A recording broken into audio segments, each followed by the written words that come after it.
as long as things are turned off, then they're fine. And let me tell you, I couldn't be more turned off. Hey.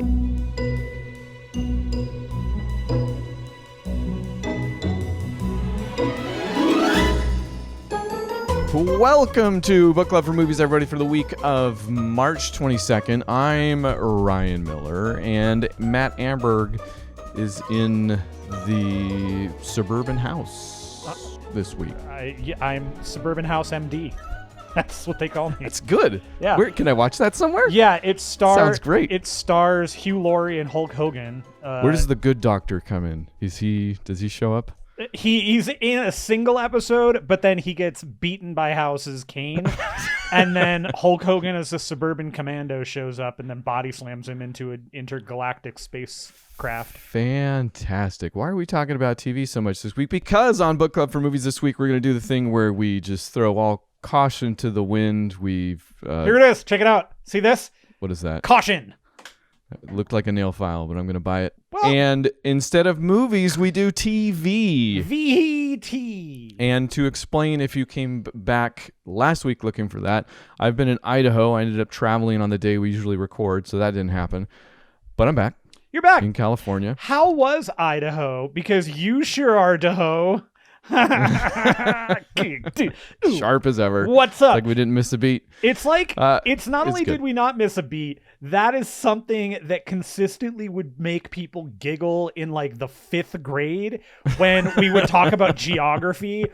Sounds great. I love it. I think you were so far advanced that you got to that joke before even my elementary school did. So I want to say I didn't hear it till high school, maybe. Oh yeah, we definitely had it earlier than that. It was, I feel like 5th or 6th grade is when that popped up for us. I lived a sheltered life. So we had talked about possibly doing this numerous times. I want to say, I'm going to give you all the credit. You floated the idea of doing a little something more with the show than what we always do all the time every week, and maybe doing a deep dive on a TV show, or you had some other ideas too that I'm sure I wrote down somewhere. But yeah, well, I mean, I've trash canned them as far as if we don't do them within like 5 minutes of me bringing it up, I'm assuming not even you saying like, oh no, that's a really good idea. Like if we don't actively go, oh, it's a good idea to do right now, as far as I'm concerned, you think the idea is garbage and it should stay in the trash. Is that what? Oh. You know, I see now why this hasn't worked out, because usually when you pitch it, I'm like, all right, he's got a good idea. Let's do this. I'm waiting for it. Let's do this whenever it happens. Actually, that's not true. I'm not waiting for it. I'm just like, you've got the impetus. You've got the brainchild, and I kind of wait for the magic to happen. If I ever have a brainchild, I'm going to name it Impetus. This is my impetus, my brainchild impetus. It's like Kuatu, you know. We're getting ahead of ourselves. We'll get to the brain children later on in the episode, I'm sure. Open your mind, Quaid.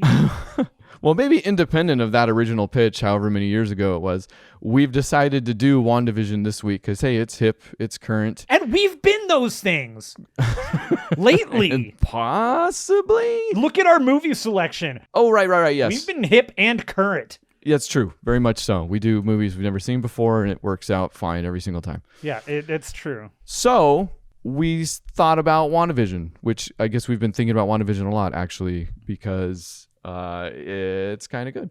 Well, we'll figure that out at the end. Oh, wow. Interesting. Okay. So while we had been talking about doing this, again, we got waylaid. And again, what happens when we get, or certainly when I get waylaid, is I keep just reading, because I have like, the week prior, I'm like, okay, I'll read up and do some of this and do some of that. And when the show gets pushed, it just kind of continues. So I went down any number of rabbit holes here, all of which I hope to bring up in the course of this show, which should still be under an hour, I'd imagine. But okay, we are going to do every single episode. So do you have a synopsis? I do. It's a little different. Okay. We're going to go a little differently here because this is not a standard, not only is this not a standard TVVB, This is not a standard show, so we're going to go a little different. The synopsis here is going to have a little more information than we typically have, but we're going to do it. It's going to go a little something like this. WandaVision coming at you at 9 episodes on Disney Plus, created by Jack Schaefer, written by, and now this is the written credits for each individual episode, but I'm not going to name off the individual episodes. Essentially, the writers here are in order. Created by, as noted, Jack Schaefer. Written by Jack Schaefer, Gretchen Enders, Megan McDonald, Bobak Estrogen. Bobak Esfarjani. Oh, sorry. Peter Cameron, Mackenzie Dorr, Chuck Hayward, Cameron Squires, and Laura Donnie. Every episode was directed by Matt Shackman. The show, WandaVision, starred Wanda Maximoff, Vision, also Elizabeth Olsen, Paul Bettany, Catherine Hahn, Teyana Paris, Randall Park, Kat Dennings, Josh Stamberg, Julian Hillard, Jet Klein. Here is your book club for movies doing a television show synopsis for WandaVision. In the aftermath of the Infinity War, Wanda Maximoff finds herself living in a sitcom-like world as she and Vision work to live a normal life, hiding who and what they are. That's it. Okay. Spoiler alerts. We're going to spoil it. For the entire show, just starting now, because it'll make it easier on us. And that's all we care about. Yes. Final thing. I can give the list of the episodes now, or I can give you the episode names as we go.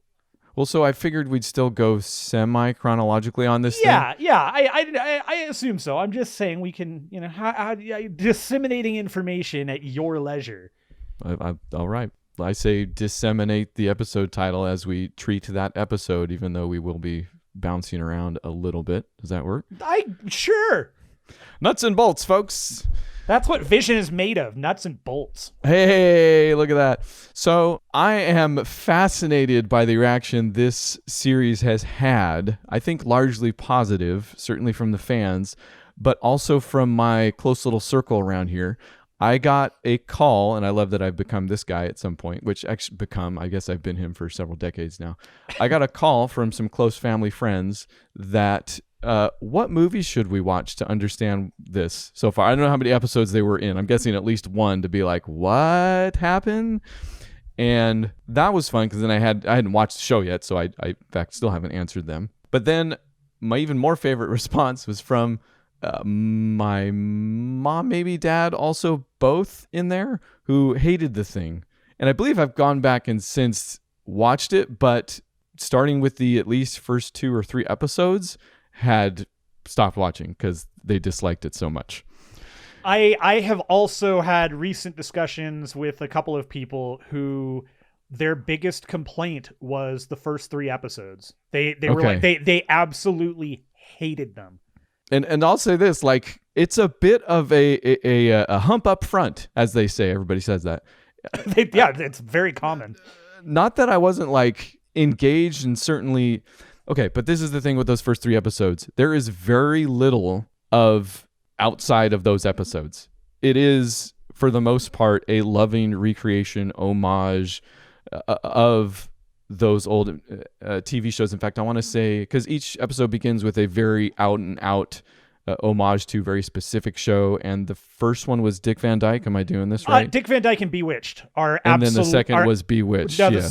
the second episode is absolutely I Dream of Jeannie. The first episode, entitled "Film Before a Live Studio Audience," is an absolute homage to. There's the Dick Van Dyke bits with Vision specifically tripping over the phasing through it. The thing. But then it's a bunch of Bewitched stuff in there too. She's very much playing the Samantha role, doing house, that not only the look, the housewife. She kind of has when she is making the dinner, she actually kind of does not the like the nose. I want to say she's got a little tick, but she does a little tick. And in also a witch. Yes, also there's that. I mean, I think that's less of the in a subtle hint. No, it was an homage. They're like, hey, let's make her a witch. They're homaging. They're homaging. Yeah, and then the episode 2, which was referred to was titled "Don't Touch That Dial," was very much I Dream of Jeannie. And there are a number of different shows that influence each of those episodes in particular, but most heavily. There are just 1 or 2 And within the shows, they certainly take from everything. I get, and it's still period appropriate. We're moving, at least starting in the 50s up into with these first 3 episodes, 60s, but still black and white era. I was even speaking of just the introductions to the shows. Yes. Each one has a different title sequence that seems less to be taking from a bunch of shows and more to be like straight up, Dick Van Dyke or Bewitched or. And I have them all pretty much written down. So I wrote that so that's the other thing I guess I should mention about this. I had been 3-4 episodes into the show before we decided to do this show about it. So my notes are a little fuzzy on those beginnings, which actually worked out because I think those episodes garnered more meaning after the end of the series and the final episodes. So I guess it's fitting that we're talking about how these beginning episodes have a different effect on people. And like I'll say, there wasn't, okay, big spoiler, the premise, the entire storyline here plays between 2 different worlds. It's Scarlet Witch, Wanda Maximoff, in her own city that she's taken over, mind-controlled everybody, and has turned into a literal broadcast. Like, we see the show as it's being broadcast, but later on, the real world discovers this TV signal being pushed out that is what we saw for the first 3 episodes, essentially. So for the first 3 episodes, you get very little of that outside world, which contains Maria Rambeau, Kat Dennings, and other character names that I've forgotten so far. I can never remember Kat Dennings' character's name. It's Darcy. Darcy. That seems obvious. And I can't remember. I actually, funny enough, I'm having a hard time with Randall Park. With Randall Park's name right now. Yeah, too. I couldn't tell you. It's because he's Randall Park.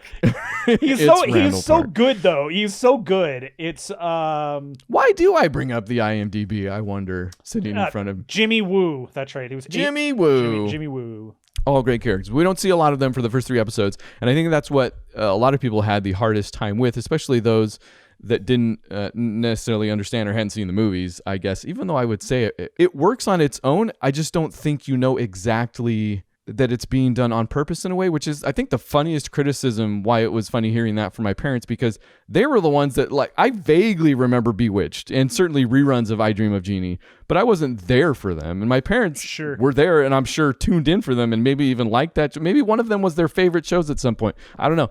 But to then see this kind of retreatment and dislike it so much they stop watching the TV show, it's interesting to me. Well, I'll tell you that I find the entire thing really frustrating because I for a couple of reasons.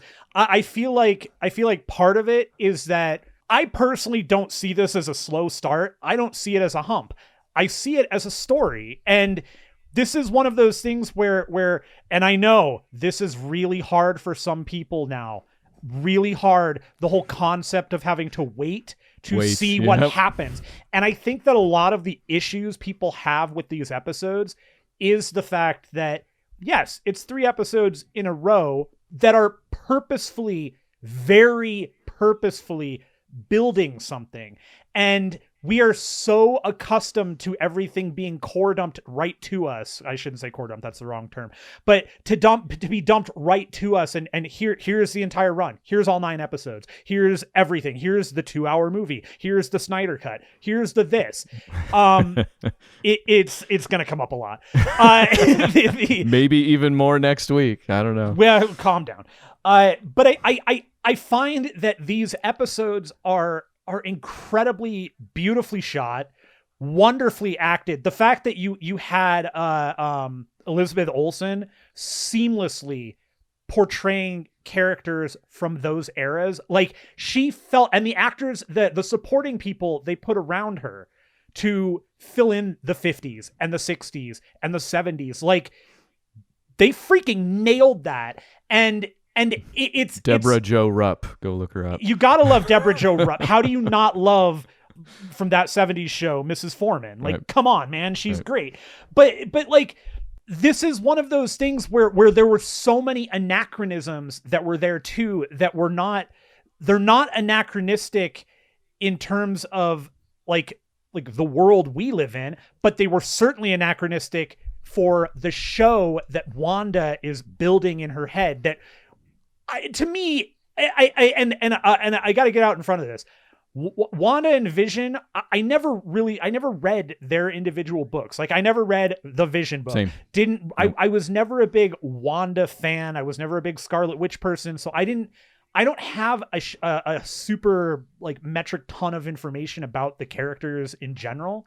So what was your biggest Scarlet Witch trick that you would play on people when they talked about her at any point? Like if your daughter came up and was like, Scarlet Witch, I really like Scarlet Witch, what would you say to sound like the best dad, smartest dad? Oh, well, you know, I mean, of course it's here's some interesting fun facts. Her father is Magneto. Her brother is Quicksilver. You know, like, and she had 2 kids. Did you know? Wiccan and Speed, I think was. Okay. Already over you've done it. You've crossed over into actual knowledge, I think. But this is one of those like for anybody who doesn't follow the movies at the very, very least, I can totally see why these would be a weird thing to even see at all. Like sure. And how it doesn't quite fit. But if you've watched the movies and paid a modicum of attention, I had a hard time not immediately going, oh, this is clearly all something she's doing. Like, immediately 2 seconds into the show, I was like, oh, okay, here are the things that already tell me this is not what it is. And it's some of the anachronisms. When you come to a show like that, this show being based off the concept of things that she had in her head from when she was growing up, right? She watched these shows. What are the anachronisms that you'd see? Well, people of color were not in Bewitched. People of color were not in those shows.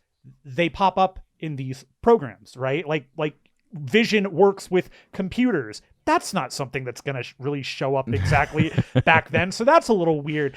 So that there was the breadcrumbs, and sure, that's what they were. They were breadcrumbs about, okay, here these aren't accidents that happened because they didn't do a great job at reproducing stuff from that era. Right. These are very purposeful things that these creators and showrunners and had thought of and inserted. And that's the thing is like the people that I talked to, especially 2 specific people.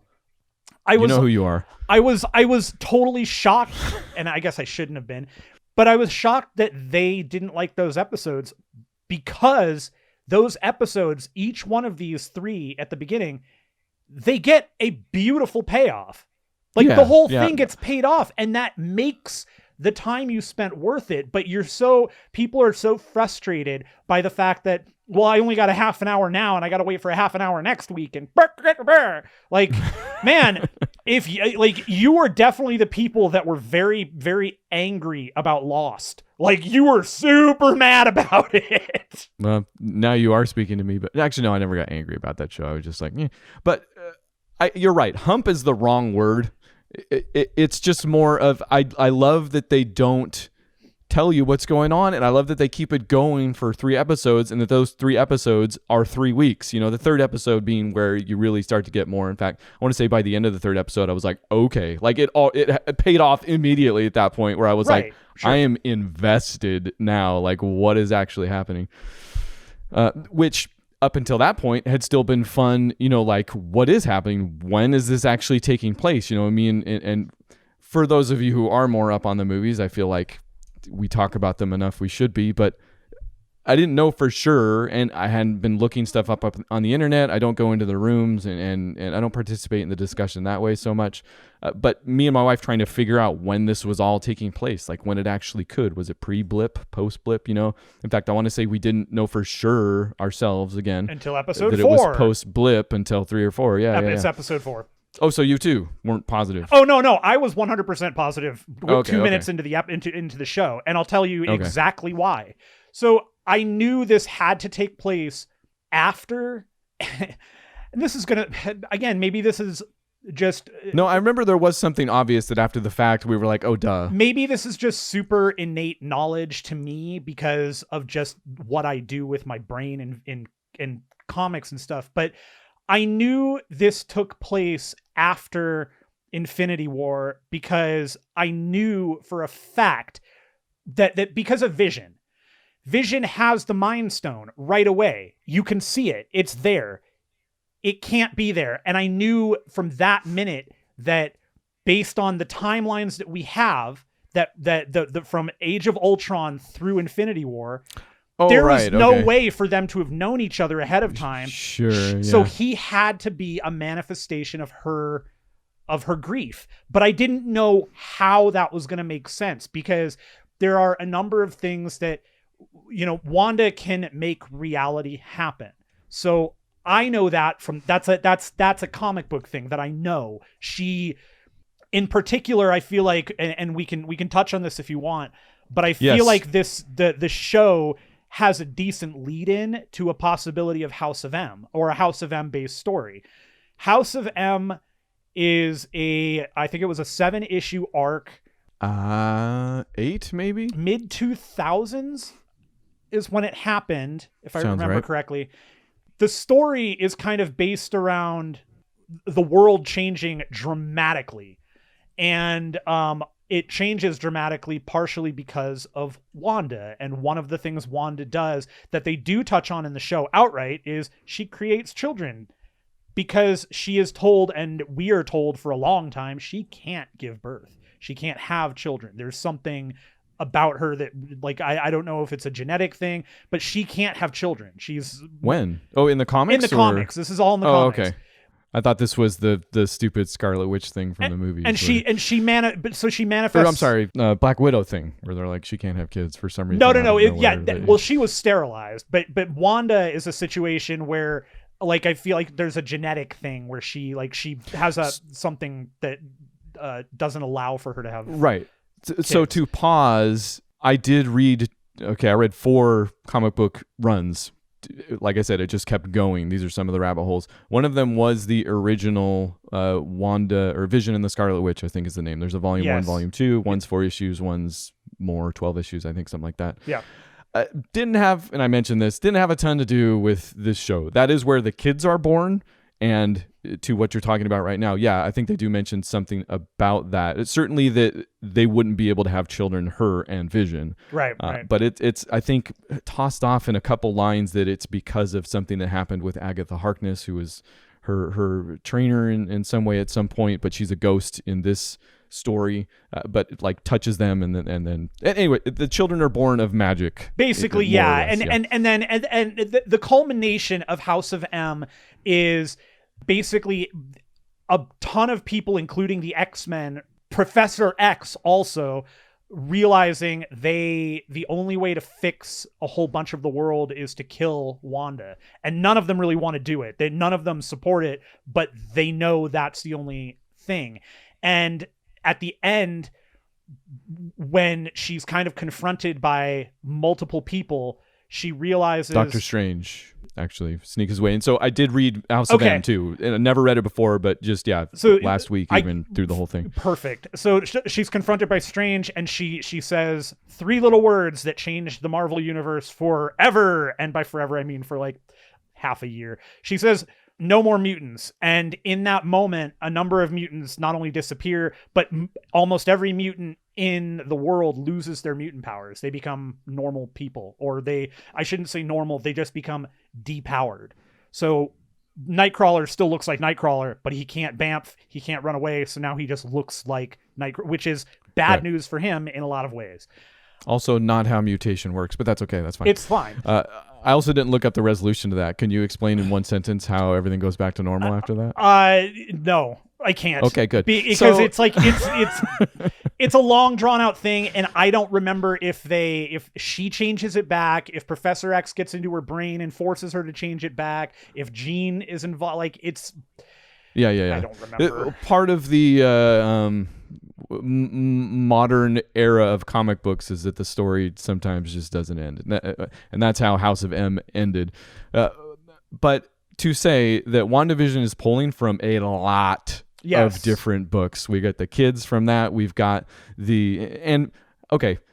to what extent it's actually pulling from these books, I don't know. Looking at some of the media, they don't necessarily reference these. They certainly talk about them as awesome, but there are some points where they're like, yeah, I kind of wanted to see Vision and Scarlet Witch in a suburban setting. You know, like it was this twinkle in my eye, and I'm like, well, that's the original book, Vision and the Scarlet Witch. That's also the other book, which breaks on everything right now, and I'm going to sound like multiple other outlets who have reported on this, but the other series of books I read was that Vision standalone from 2016, I believe, something like that. It was 2016. Tom King. Right? I think Tom King. Tom King's writer. And since I brought these up, let me say all the names. Tom King, Mundo, Walta, Walsh, some of the ones thrown out.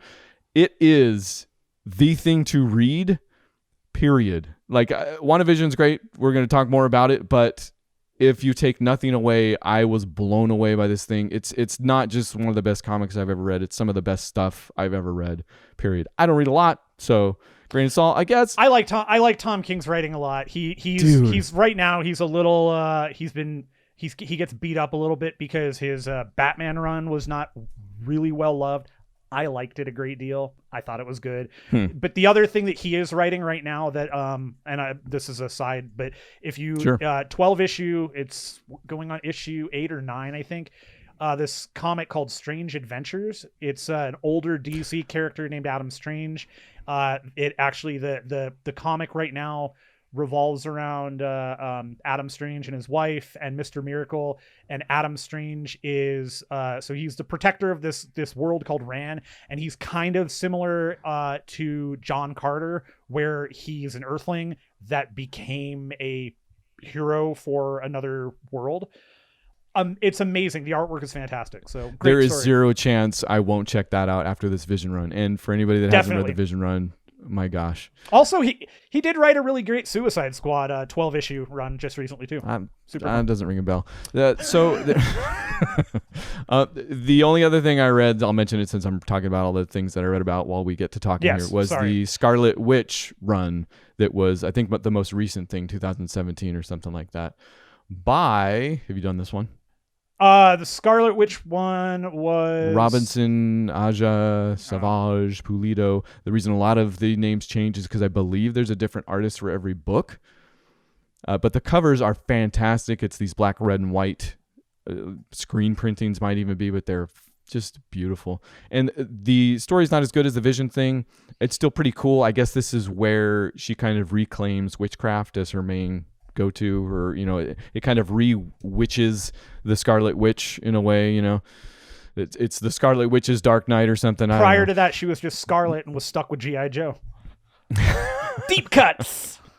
And I haven't got this far, but I think this is the book that made the Scarlet Witch a perennial figure, or however that goes. Like, she is in the show. By the end of this show, WandaVision, spoiler, we learned that the Scarlet Witch is a title that's given to the ever-powerful witch of an age, or whatever it is. And she is a Scarlet Witch, not the Scarlet Witch, Or I guess it's both. Which was super cool. They figured out a way to tie it into not only like... So in episode 5... episode 6, it's the... and again, we're bouncing around. All new Halloween Spooktacular. Which, we'll get back to semi-chrono after we're done with this little... that one, by the way, had the 90s intro that was... and the show was very Malcolm in the Middle. Malcolm in the Middle, 1,000,000%. Great. Didn't watch the show or enjoy it all that much, but could tell that much. We're rewatching it because of the intro, and dude, that show so holds up. Like, I'm sorry, Breaking Bad might have been good, but Bryan Cranston's best thing ever, I'm not kidding, is Malcolm in the Middle by a large degree. He is incredible. Something about that show grates on me. I don't know, but I have a feeling it'll stop at some point. But yeah, it'll stop when you stop thinking about it. But I love that they tie back to her Sokovian roots a few times throughout the series, and in this Halloween Spooktacular, she wears the classic that we saw from the comic, and she refers to it as it's a Sokovian fortune teller's outfit. Oh, I totally forgot that. Yeah. Which I thought was very cool. That was it's her classic. Yeah, the serious, like, this is the one that when she was first drawn, it's like it looks exactly like that. It's great. Which is one of the funniest bits about the original series, that Vision and the Scarlet Witch, is that it's old enough. In fact, 80s, I want to say 80 something. Yeah. It's old enough that they're always in their superhero costumes, just about, like, you don't even get Vision in a sweater all that much. Which is still what it's the best sad, thing. yes. I always love Vision in the sweater. But Vision in the sweater, similar song to Mirror in the Bathroom. Sure, I could see that. Vision in the sweater, Mind Stone, Scarlet. There it is. Wow, that was quick. Yeah, we're going. Okay. Now I can't remember. I'm But sorry. The reason why the original book is funny is because it is that they're always in their costumes, and they very like. I remember when I went back and finally read Future Present, the X-Men. Days of Future Past. Days of Future Past. Thank you, jeez. The way they talk in comics back then is hilarious because it's like every other panel has their backstory.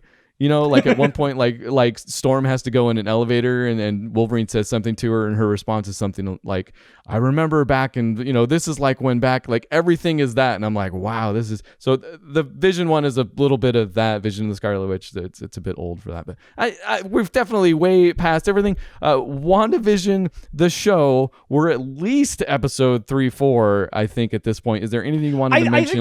I think we can jump up to, so for episodes 1, 2, and 3, basically at the end of each episode there's like Wanda reconfigures things. She something happens where she is given an impetus to reconfigure the world around her, but she doesn't even know it necessarily. Like when she goes from the 50s to the 60s, it's a smaller jump, but you see it with all of the everything. The set changes, the house looks different, the clothing changes.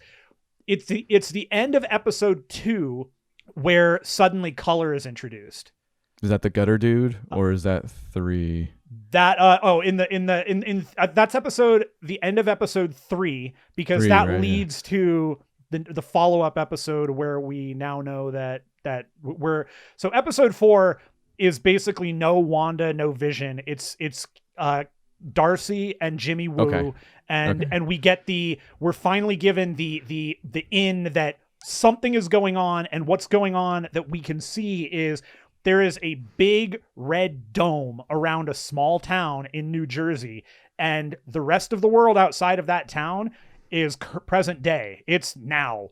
It's post Sokovia, post Infinity War. In fact, post blip. One of the best moments in the show was them answering a question that is only touched on.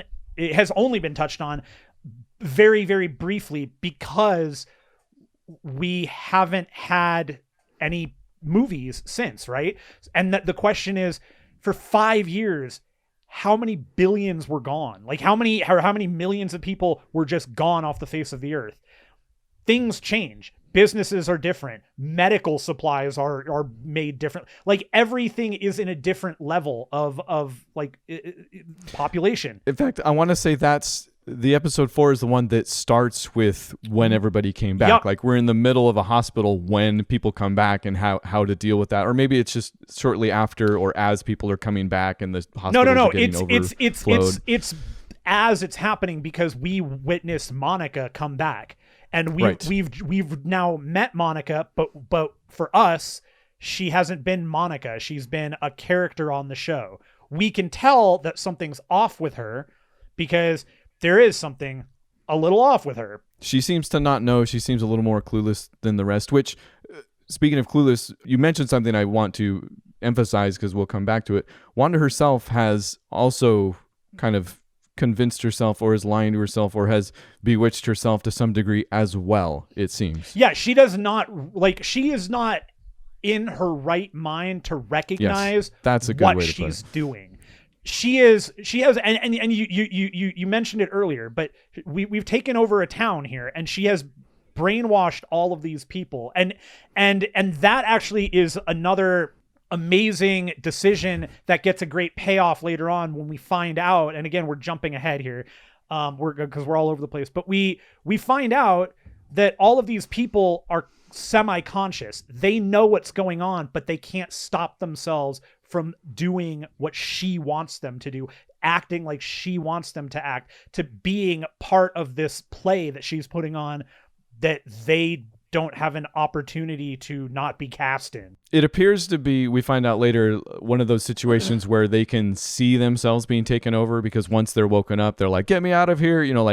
Like they can tell, but they can't stop type thing. Right. So torture, essentially. It is, which is going to definitely play a huge role, in her future.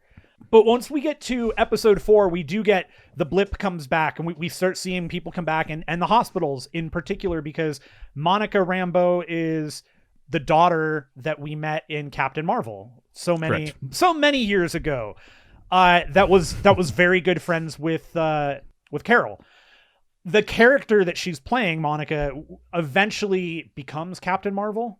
Okay, I didn't know her comic history, but also they don't answer in the show what all this power is emanating from her to some degree. Right. Well, so she starts off as just a person, but then she keeps going back into, and this is how I read it anyways, she keeps going back into the dome. Basically, she goes into the dome.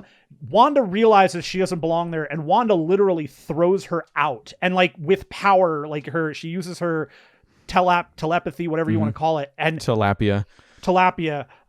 She covers Monica in lemons, and is delicious. She gets thrown through the town, and then out the dome, which when they touch the dome, it's almost very Stay Tuned-ish, like when they would go through it's great. Yeah. Like it's like television snow.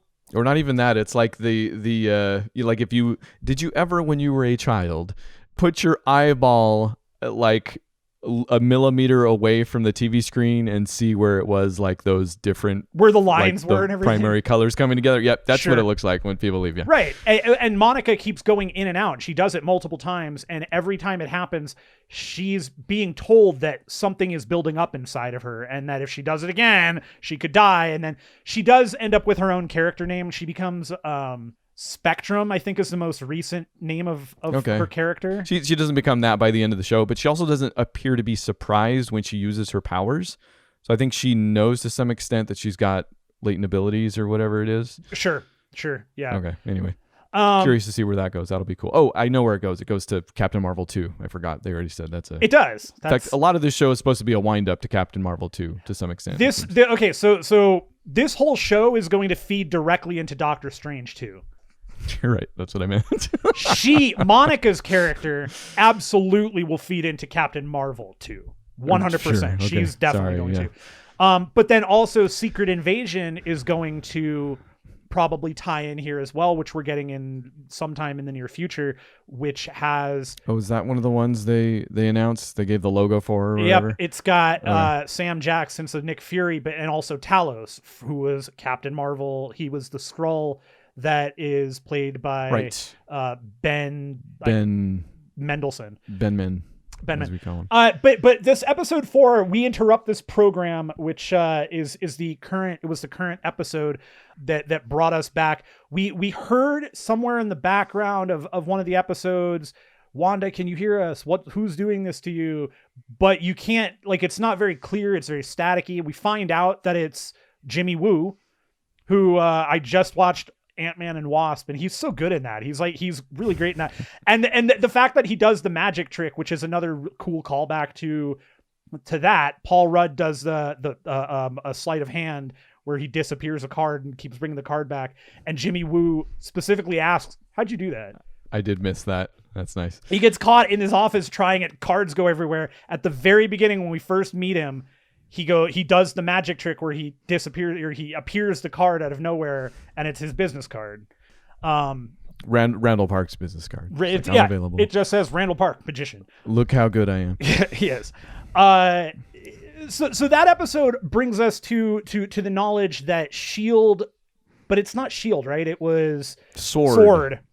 So Sword has kind of like they're a more militaristic version of SHIELD, which I mean, it seems they're basically SHIELD.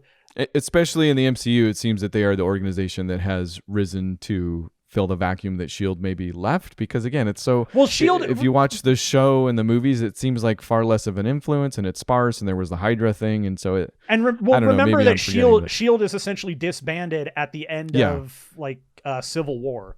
Well, it certainly seems like there's only a couple of them in that latest Spider-Man movie. So yeah, so it's just it's SHI and E. The L and the D couldn't make it. The LMD couldn't make deep the cut. life model decoy. I got it. Sword is clashing heads between I just want to say Monica Rambeau. Is it Monica or Maria? Monica is the daughter. Maria is right. That's probably mother. Why. Monica Rambeau and I don't know. Well, and Randall Park, who's part of who's part of the FBI. No. Yes, he is on Monica's side, but they're bashing heads with white director man. I can't remember his name even from the. Oh yeah. Again, I bring up the IMDb. Played by Josh Stamberg. So Josh, leader of Sword. God, that's Josh. The main butting heads there with that organization, and of course, Josh has created a brand new vision, and out of which I didn't understand this. I thought that Wanda had reclaimed Vision's body and was reanimating it inside of the city. I guess that's not true. They had Sword had Vision's old body and was putting him back together to be their own weapon, while Wanda had recreated from scratch a new Vision. Even though when he tries to leave, he turns into dead Vision, which I guess still kind of makes sense. Well, he doesn't turn into. I mean, not exactly. He's when Vision that she's made, the Vision that we know. That is not the albino Vision. He doesn't exactly die on the outside. He starts to fade away. Like he starts to get pulled apart. But no, there's definitely two, and I think early on, maybe to I don't know, bit by bit here. Remember when he puts his head out and he turns into Vision with his with a hole in his head? Yeah. Yeah, that's why I thought it was his body. But I guess that again, it makes sense that it would be a manifestation of her. Okay, yeah, I see what you're saying. Yeah, so yeah. But anyway, it doesn't matter.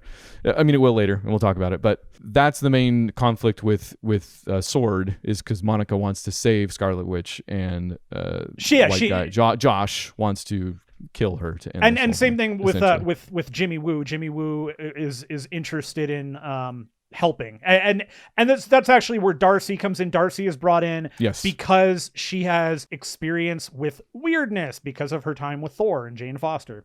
I like that you said that like her too. That was great. Thanks. So that weirdness that kind of builds us back into going back and forth now between the real world and Wanda's world, as it were. And it was episode 5, so the follow-up episode on a very special episode, which was more 80s. We had a Full House look to the show. This is the one where things really kind of kicked up a notch in terms of real questioning what was going on, because while the episode throughout these episodes, little things with Catherine Hahn's character Agnes. She's always there. She's always ready to help. She's always upbeat. She's the neighbor that just knows everything that's going on. Best friend in the show. Yeah, it makes sense in all of the shows that they parody or whatever. Right. And she's always the one who has the information that's needed to push things along for Wanda. This is the episode where at the end, we're introduced to a new character that is Pietro, her brother. Quicksilver. And if I know we've said spoiler alert plenty of times, but I feel bad for even spoiling this like at all, because like, let's put it this way. You were watching The Mandalorian season 2, and I feel like after every episode you were like, oh man, texting me. And maybe it's because you were texting me. I didn't feel the need to text you at such moments either. Also, you were way ahead on The Mandalorian when I wasn't. But on this show, when this happened, I texted you something like my turn, like because I think I beat you to this episode too. I think you and did, I was like, yeah. Jaw on the floor, like it was a moment. So if anything, I don't want to spoil it's this. So fair warning, but I'm gonna spoil it. It's Evan Peters, the Quicksilver from the X-Men universe, which I mean, the implications here. Number one, this has been a long time coming in terms of. There's so many things that we can now see in the MCU because Disney owns Fox, so they own the X-Men again. So Marvel can do what they want. This is the first real touch into that world, which is partially why I think House of M might be coming up, because right now in the MCU we don't have a ton of mutants. It's mostly powered people that are not considered mutants. Whereas, the X-Men, that's their thing. That's a whole subsection of other characters are mutants. Quicksilver is considered a mutant. So it's a thing, right? Yeah. That has largely been the realm of the Fox shows, like they did, and you have to if you do X-Men, obviously. But yes, I have a bit on this in my notes too, because they've been careful, and I know it's maybe even hard to see, especially if you're just watching a bunch of big, loud Marvel movies, but they have been extremely careful, in fact, maybe legally so now that I think about it, but to not jump that shark or nuke that fridge. Either way. With how they've handled Scarlet Witch and Quicksilver. Like, I think it's because they were experimented on with the Tesseract in the MCU. Is that correct to some extent? Some how I got it. It was Baron Strucker screwed with them and either augmented what they already had or did some experimentation. So even then, not out and out mutants. And in this show, they are careful. Even though Wanda's controlling a whole freaking city, like they are careful not to make that leap just yet. And I think the word hasn't ever even been uttered. No, also, yeah. So I think part of the reason I'm hyper interested in this is because we've had this discussion. Yeah. And it might have been even one of our longer ones because we go out and we enjoy the DC TV stuff and they're very kind of cares to the wind about who they bring in when. And I've been loving it. You know, like, yeah. It's great. Crisis on Infinite Earths was fun because we saw Bort Ward for a second. Bort Ward. And all those different characters. And they haven't been shy about that. And it's been fun. We got John Wesley Shipp, you know, Jay Garrick, you know, Zoom. It's been super fun, but the conversation me and you had was, well, when is Marvel's turn? And I was so reluctant. I'm like, I don't know, man. I don't see, like, they've been so much more careful about that stuff. And we're talking about certain divisions here. We're talking about the division between Marvel TV, who produced all those Netflix shows, and Marvel Studios. Did you say WandaVision? I don't think so, but there's a chance. WandaVision.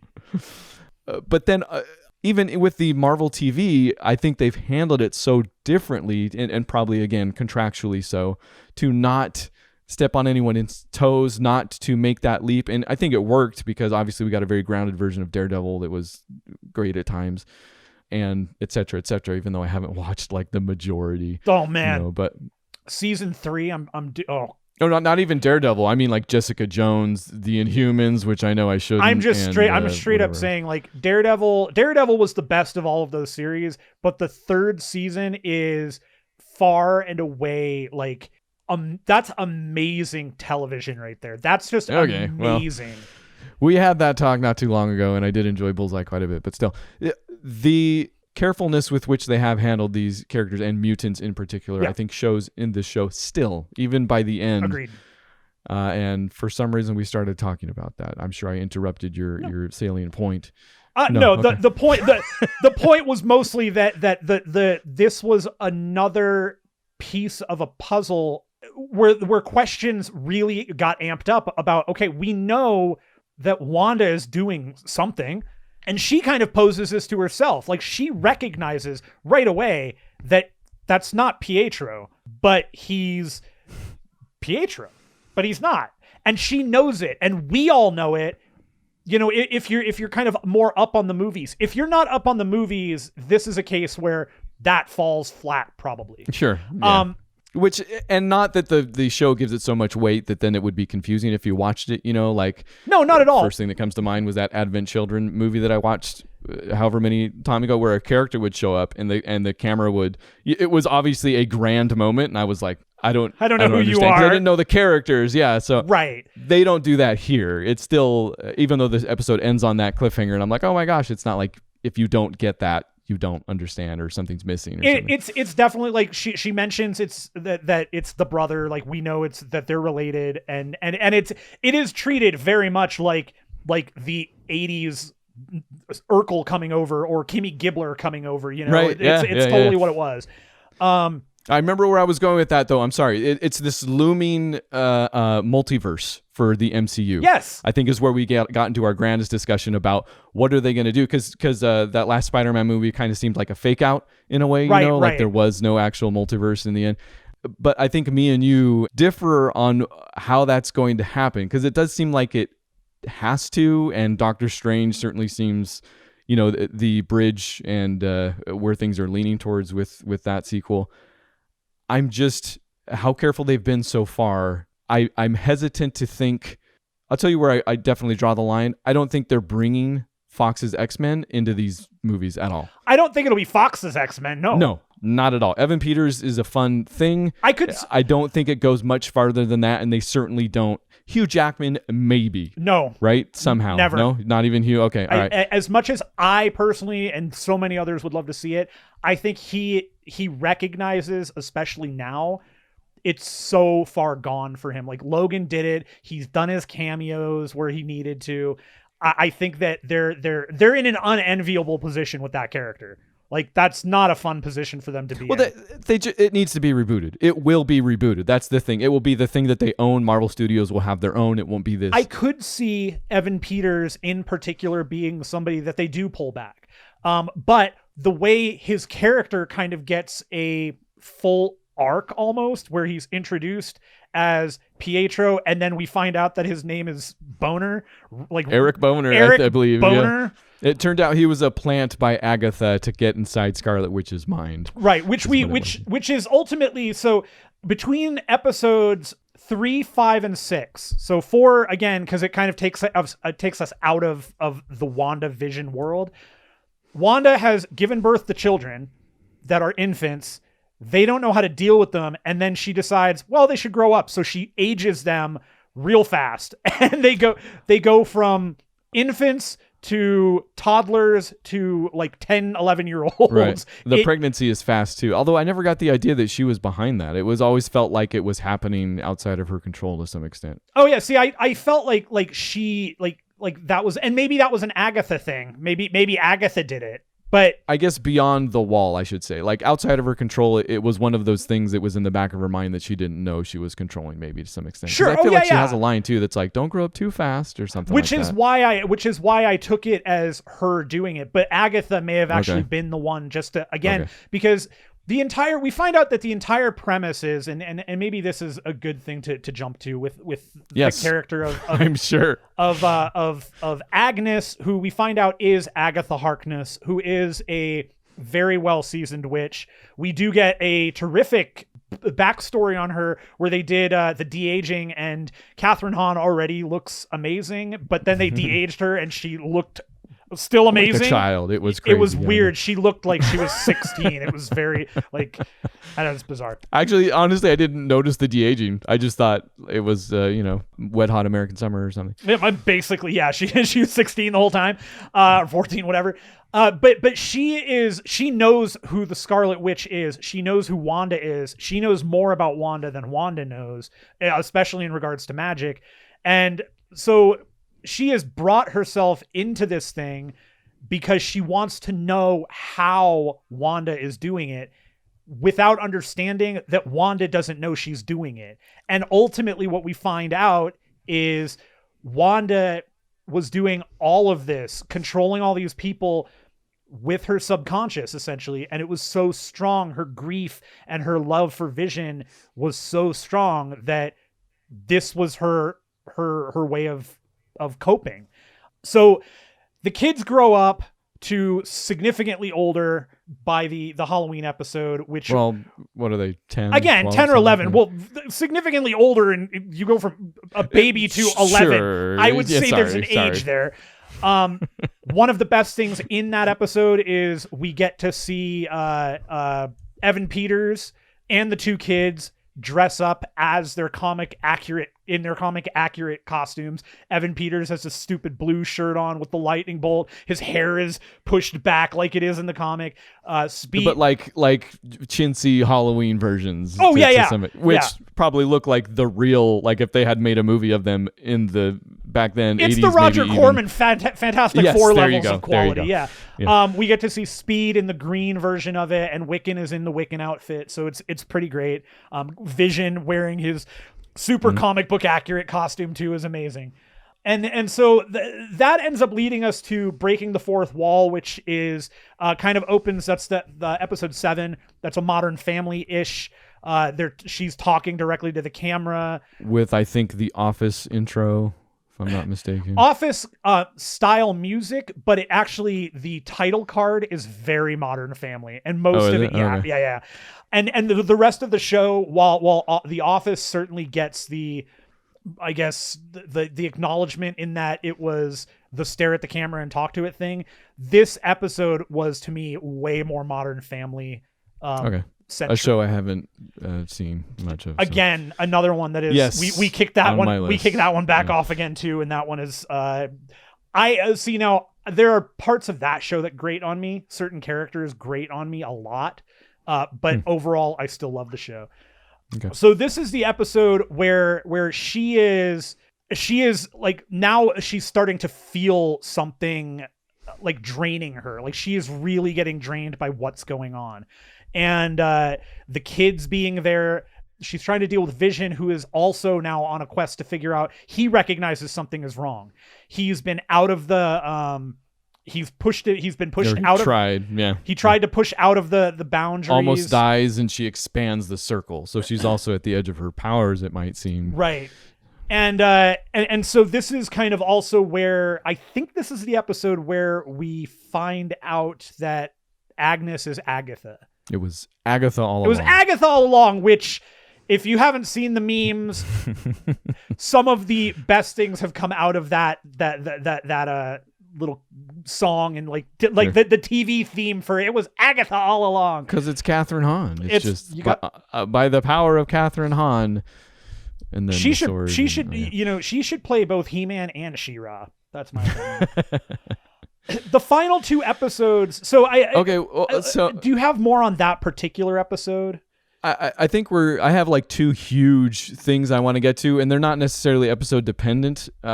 So maybe if you've got something to say, maybe we could steer away from necessarily the breakdown or chronology to the larger themes at play, both in and without the show, unless you've got something attached or certain. No, really, all I've got left is that the final two episodes they feed into each other a great deal. It's like the final two episodes were totally those two felt like they were conceived as the whole. This was the ending. We knew what we were going to do.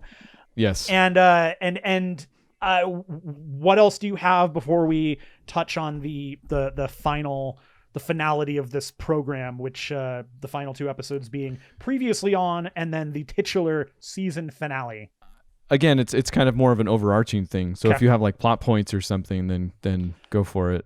Mostly what I have is overall thematic stuff and just how it ends and what it means for the character. Because all right, I think we're there then. There is a ton of for everything we've mentioned about the show itself.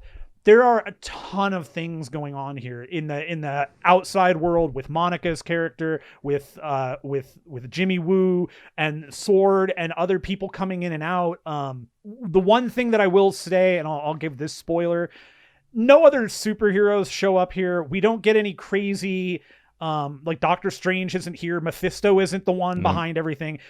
This show really focused on Wanda and Vision, Agatha Harkness towards the end, and everybody else really truly is a supporting character. We do get something else that I think the show is maybe teasing us with, but we'll see what the Hawkeye show does, is a West Coast Avengers related, which actually would be the perfect title, in my opinion, for the next Avengers movie, is call it West Coast Avengers. That's I like that. That's cool. And I don't remember the issue, but if you Google it, you'll find it very quickly.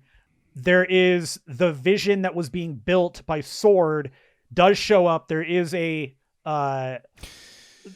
so yeah, the Vision has been destroyed and rebuilt numerous times, and it seems quite often at the whim of whoever was writing him.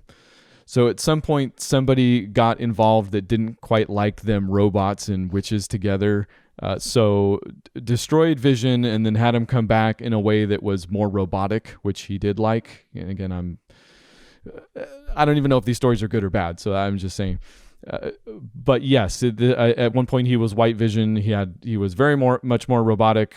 All his interactions with Wanda were, I don't know if this is where the divorce actually takes place, but very uncaring. So she of course split, and it turns out later hooked up with Simon Williams, which makes sense. The Wonder Man. Yes, the Vision was actually the combination of the old Human Torch's body, which I never knew was a robot, and the brain waves of Simon Williams. So there's even more. Like, the reason you mentioned Mephisto is because her kids end up being spawns of Mephisto at some point, although they are also still brought back, but in spirit in a way, but then also like brain waved to say, okay. It's so, comic logic. Yes, the White Vision shows up, and maybe my moment of show, like that was I've always loved the Vision just from the MCU. He's one of my favorites, and to have him show back up and that face off between the two, because I knew this show had to be building towards how do we get Vision back to some extent, which I agree 100%, and I fully admit to you, I've said this to Beth a number of times, that for all of the people that they're losing, the one that I really didn't want them to lose was kind of Paul Bettany, because he's also the one that they can bring back in a multitude of different ways without cheapening it. You know, like, he was always a cyborg, but now we can, you know, with the show, we get a better understanding of just how much Wanda could bring Vision back because of her connection to the Mind Stone. Yeah, great stuff. I love that moment in the show. The two biggest things I want to talk about here, because I'm sure we have all the time in the world, when it does get to those final bits of episode where we get to be a little bit more current, you know, we are coming into the episodes, shows of TV that were real fourth wall breaking, and you could trace it back to The Office. I guess that seems like a watershed moment at the very least, you know, that mockumentary brought to TV stuff. Yeah. I would go back to Arrested Development because that's what I do, but sure. It also has a Russo brothers connection, but just that very two camera stuff coincides with her, and this is what made all of the previous episodes even more worth it. This is the payoff in grand design in my eyes, was that you got to see how much all those previous episodes really were her mind children. In that when Vision did die, and we do get the flashback eventually where she saw his body, she reverted back to a safer time. And I thought she was going to end up being a latchkey kid that her parents left in front of the TV. No, that wasn't it. Like, she enjoyed TV with her family. With her family, yeah. Yeah. That was an amazing, I loved that moment. I loved it. It was great. So it shows that was her retreating, was creating all these new and safe episodes of TV where time was simpler. You know, think about all those shows, Father Knows Best, My Two Sons. 3 sons? How many sons were there? My 3 sons. 3 sons, okay. My 2 sons came a few years later when one of them got polio, didn't quite make it. One of them was White Son. Oh, actually, they were all very white, so this doesn't actually work. But one of them was a robot. Yes, there you go. It was Small Wonder early years. They do. Somebody mentioned Small Wonder in the making of all this too, which I haven't gone back to in a very long time. Terrible stuff. But the fact that as we move through the shows to the more common era where it's the fourth wall is beginning to break, it also coincides with Wanda's continued breakdown, right? Yeah. Like, she's speaking to the camera, but it's also because she can't maintain the artifice anymore. So right. that they found this way to literally tell the story and to tell, sure, they're telling some actual story here, but also to tell the story of a character, of her progression, her mental progression by way of situation comedies throughout the years is fantastic. Like, by the end, I'm like, oh shoot. Like, in fact, I'm surprised I haven't gone back and watched it, but made it all so much more worth it. I don't care how, you know, in the dark it seemed at times, to think about in retrospect then what she was doing. Yeah. And what it meant to her as a character was pretty darn great, man. I wholeheartedly agree. And it bleeds into also, because when you said you wanted to do this show, you said it was in part because you thought it dealt with some pretty heavy issues. Oh, I think it does. And I agree, although I think it maybe doesn't do that deep dive until the very later episodes. Agreed. How did you feel like it dealt with those in the end? Because I've seen some backlash with this, and I've seen some memes with that line, what is grief if not love persevering? And people kind of rolling their eyes in the moment at something like that. What do you think I baited? Okay, from the perspective of somebody who has lost a loved one, somebody that was incredibly close to me, and I will forever and always miss that person. I will never not always. Just it's always there is an empty spot in my soul, in my heart, and whatever for that person. Like it can't be filled. It can't.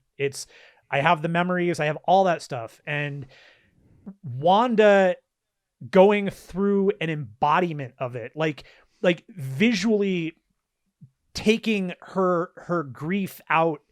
Not only like people handle grief in various ways. One of the most common things that happens among people is they take their grief out on others. And they don't mean to. It's not intentional. It's you get short with people. You ignore them. You back away from them. You become abusive towards them in some ways. You become abusive towards yourself. The embodiment of all this stuff that Wanda is dealing with, that she puts into the world, is something that if other people were able to get that out, like the world would be a very different place. It would be a very hard and bizarre and strange and painful in so many ways place. But they did, I thought, a great job visualizing it, realizing it, and giving us something to hold on to with that, because Wanda has had everything taken from her. All of it. The people that she loved, her family was killed. Her family were killed. Her brother was killed. The love of her life was killed and taken from her. Everybody in the world was taken from her to a degree. She didn't have a bunch of people. There was a blip and everything is gone, right? One of the few people that didn't get a person back with the blip, right? Right. She didn't get two people back with the blip. Right. I mean, she didn't get a lot of things, and the personification of her grief. That's what this is. And I think that the writers, I'm sure that they took stuff from their personal lives, and I'm sure that they brought some stuff to this. I wholeheartedly disagree with comments like about the whole what is grief but love persevering. When you put that into her context, yeah, that makes sense. It makes perfect sense, like in every respect, and even take it out of the context of the show. I think that's actually kind of a beautiful sentiment. It is. No, and I will say even in the show, and I think that's the issue that people can't get, and it's to some extent the issue people haven't been able to get with comic books for how long now? Like that line can exist in its beauty in this media. Yeah. And it's fine. And it's fine in the way that you're not going to die, but it's also completely effective and it works. And if you want to talk about the question of sincerity, because I think it does become one of those at some point, I get how some people might not land. Obviously with some people, including, that haven't lost someone very close to them. Sure. But for me, and certainly for you, it seems that line fits and is beautiful. And I don't even have an issue with everything else that went on after that. The culmination of that love story, I teared up. Like it lands. It works. So no, and I think that you nailed it, man. Like there is something to grief that this show I think captured in a way that maybe it's foreign to some people. And the other thing being, I feel like the show is tackling something that is way deeper than any of the other Marvel properties have had to really tackle in the MCU overall, because it's far more personal than really any of the other stories. Like, you know, you can't, nobody can identify with Captain America's loss, because we don't live like he did. We don't live 100+ years. We don't get frozen in the ice. We don't miss out on 65 years of our life suddenly, and then we come back. That we're not going to identify with Thor, because even in their death, they make a point that Valhalla is the next thing, and that they're not gone. They're like Frigga is not gone. They come back all the time. The time. Like they are reborn. When Ragnarok occurs, and this is one of the things that they haven't touched on yet, but when Ragnarok occurs, one of the things that follows is it's all reborn. They all come back. You know, the only person that we even get a minute amount of this kind of grief is Hawkeye. And he gets it a couple ways over, because not only is his entire family taken from him in the blip, which leads him to just going crazy and killing people left and right, but then he loses his best friend because it's the only way to save the world. But that's not given this kind of attention. It's not given this kind of depth. And I'm guessing that we actually will get more of that in the show. But this is focused wholly around the most powerful mutant in the MCU, the most powerful character that is there. She, by herself, with knowledge, with later on we can find this out, but knowing what I know of the character, she could have stopped Thanos by herself if she was fully powered up and all that. But I think they hint at that too, don't they? A bit, yeah. Point, somebody, yeah. Well, Agatha kind of, I think, hints at it, and the fact that in the show, I just mean even in the movies, they say something like that, don't they? Like something like that, yeah. Or maybe it is in the show. But there's nobody else has had to deal with anything of this nature in any of these movies. Nothing that we can identify with. She's lost two people incredibly close to her. It doesn't matter that one of them was Vision and not necessarily human, because for all intents and purposes, he was as human as she needed him to be. And she loses that. And that, like, everybody can identify with grief. Everybody can identify with that. And I think she is a character who, when people grieve, they retreat into themselves and they do things. They write stories. They think about what made them happy with those people. They take pictures, they draw, they do art, they do whatever. They cook, they clean, they do all the things that Wanda retreats into doing. And I don't know that you could have done that with any other character, and I don't know that you could have done it as effectively. Now that you mention it, no. That's great. It actually works. It leads right into the last thing I want to talk about, which brings us a bit farther out, but it is this blurred line now between TV and movie, because you're right. Like, she comes in with all of this story through movies, and now tell me, I will give you a lot of what you talked about, I think, is them availing themselves of this medium of TV or whatever, you know, like this long form format. Episodic, sure. But tell me, I guess, besides that, maybe, what is the difference between this and a Marvel movie?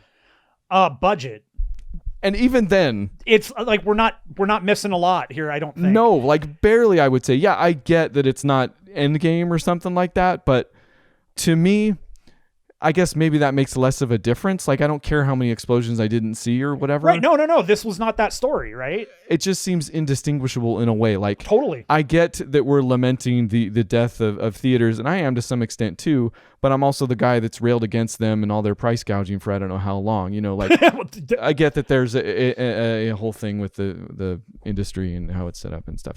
I get that. And I certainly don't want theaters to go away, but it seems to me like a meaningless distinction to some extent. Yeah, I know. I think that so to tease this a little bit, I want to do this again, another full episode for Falcon and Winter Soldier. Sure. For a couple of reasons. Number one, I kind of like this. Number two, these are long form shows that are singular season things. So we don't have a ton of, like, our baggage comes from the movies. And the comparison, the one thing that I'll mention, I think I mentioned this to you actually, was Falcon and Winter Soldier episode 1 terrific, enjoyed it for what it was, and we'll talk more about what that is later on. But that is the show that has way more action, way more explosions. The entire, like, Falcon flies. Yes. Falcon has to deal with Air Force stuff. And I'll tell you, that will be interesting. and I'll tell you, the first episode, like, when you talk about that question, which we'll have to answer for the show overall, that's one where I think budget is way coming into play. Now, I'm not saying it looks bad. I don't think it looks bad at all, but you are kidding yourself if you don't see a difference between Avengers 1, Age of Ultron, and then Infinity War, the Infinity War saga. Those 4 movies have jumps in the quality of the technology and the look of it. Sure. And I mean, you can, and just like, I challenge you, go back and just look at the Hulk in those movies. Just those movies. Look at the Hulk. True. Gotcha. Okay. So to be continued on that discussion when we do Falcon and Winter Soldier. I like that. Hey, to be continued possibly on this discussion next week, because I think we're doing the Snyder Cut. We're doing the Snyder Cut, baby. Okay, all right. I want to do it right now. I'm good to go. Let's do it. I had to keep myself from watching it before this show. I have. I knew. I don't know if I'm gonna ever get everything out for this movie. But boy, do I have things to say about it. Okay. All right. And we've said plenty on what isn't the Snyder Cut, on the Whedon Cut so far. So if you're wondering what that all is, go back and listen to like a scattered 20 shows between now and 2 years ago. We did do a full show on it, so there is that too. I don't think we ever did, man. Like really? We might have done I thought we did. No.